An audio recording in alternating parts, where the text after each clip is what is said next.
Parts of India are in the grip of the worst drought for decades as temperatures soar to over 43 Celsius in places. Over 100 heat-related deaths have been reported in Orissa, Andhra Pradesh and Telangana states, with that number expected to rise in the coming weeks. Phil Avery from the BBC Weather Centre has explained what's going on. It is a hot time of year before the monsoon gets in going. We can push to 40 degrees, but it doesn't sound an awful lot. But another 4 or 5 degrees is enough for the Indian authorities to say, we've got a heat wave here. And it has been really very extensive indeed. And that's been part of the problem. You've already highlighted the fact that the public health problems have escalated into a number of fatalities already. We expect that total to rise.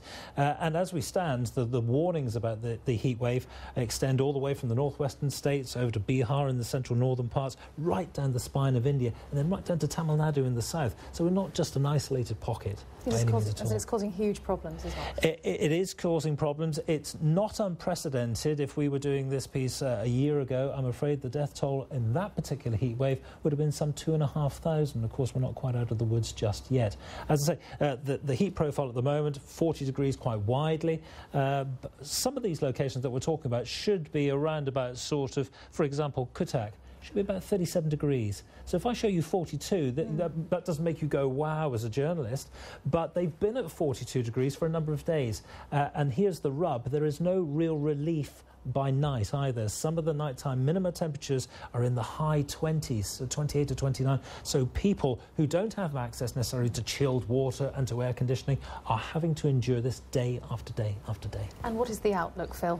The Indians suspect their longer-term authorities, the longer-term forecasts issued by the forecasting authorities, think that not to the point of a heat wave, but above par temperatures will affect eastern areas, which is still pretty unusual. And I don't think we're going to see a real relief from this until the monsoon begins to progress up and across the whole of South Asia.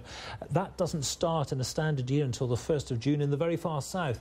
And we could be looking at another 8 weeks of potential heat wave conditions extending right on into the first part of July for the northwestern states.